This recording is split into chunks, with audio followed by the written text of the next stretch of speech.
जब मैंने भूख की दवाई खाई थी तो मेरी वीडियो देखना कि मैं कैसी हो रही थी। क्यों? क्योंकि तो मुझे भूख लगती थी ज़्यादा, तो मैं ज़्यादा ही खाती थी। आलू का पराठा कितना बड़ा होता है, मैं 1.5 पराठा खा लेती हूँ, 1 या 1.5। अगर मैंने 2 खा लिए तो समझ लो मेरा वो निकलने को तैयार होता है। लेकिन जब मैं दवाई खा रही थी उस टाइम पे मैं 4 पराठे खा लेती थी। अब लगा लो अंदाजा कि 4 पराठे, तो क्यों ना मेरे गाल कचौड़ा होते। 4 पराठे खा कर रही और गिलास दूध के दोपहर को भी पी ले रही, भर का गिलास दूध को, शाम को तो खैर पी कर रही। और इसके पापा से अलग मंगा कर रही कि भूख लग रही है, तो वो भी कभी कुछ लेकर नहीं यहाँ दे जा कर रहे। और मेरे घर में भी रहता है खाने पीने को, ऐसा नहीं है कभी भी जैसे कि घर में रोटी नहीं बनाई तो हम भूखे रह जाएं। इतना मेरे हर वक्त रहता है मेरे घर के अंदर कि अगर मेरी रोटी नहीं है एक भी तो हम वैसा खाना, वैसी चीज़ें खा करके पेट भर सकते हैं। तो मैं उन्हें भी खाती थी, इतना खावई मैं, इतना खावई। और जब खावे ज़्यादा तो हगे भी ज़्यादा हैं। जब खाते हैं ना ज़्यादा तो हगते भी ज़्यादा हैं। मैंने ये भी देखा था उस टाइम पे।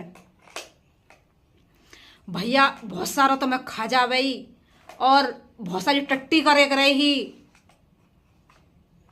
लेकिन अब जो मेरी है, जो मेरी हकीकत है, मेरी खुराक ज़्यादा नहीं है।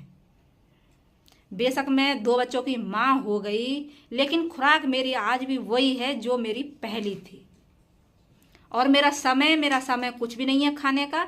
मैं सुबह को कभी भी खाना नहीं खाती हूँ। 10-11 बजे मुझे सिर्फ थोड़ी सी चाय दे दो। चाय के संग मैं खाली चाय नहीं पीती हूँ, चाय के संग में या एक पापा दे दो या कुछ थोड़ी सी ऐसी चीज़ दे दो जिसके सहारे से मैं वो चाय पी सकूँ बस। फिर उसके बाद में तो 2 बज रहे हैं, 3 बज रहे हैं, 4 बज रहे हैं, 5, मेरी पेट भी यूँ कह रहा है कि खा ले कुछ, खा ले कुछ। ये नहीं कि मुझे भूख न लगती है, मुझे भूख भी लगती है, लेकिन मैं खाती ना हूँ क्योंकि मैं खाने के लिए नहीं जी रही। बस मैंने इतना सोच रखा है, मुझे खाने के लिए नहीं जीना, मैं सिर्फ जीने के लिए खाती हूँ। तो इसलिए मैं इस तरीके को मुझे ना ही तो किसी चीज़ की ज़रूरत। जैसे बहुत सी के जिम जाती हैं, जिम ना जाती हैं, वहाँ पैसा दे मैं जा के, तुम इतनी मेहनत कर लो, का ज़रूरत है वहाँ पैसा देने की? बिल्कुल भी ना। सब चीज़ें हमारे घर के अंदर है। अगर हम अपने बॉडी को हिलाएंगे झुलाएंगे तो इस पर चर्बी नहीं चढ़ सकती, वो वहीं की वहीं रहनी है। तो भैया मैं तो मेहनत करती हूँ, मैं ज़्यादा खाती हूँ ना, मेहनत करूँ तो मेरी तो भैया ना तो पेट निकले आगे को, ना कुछ निकले मेरा तो आगे को।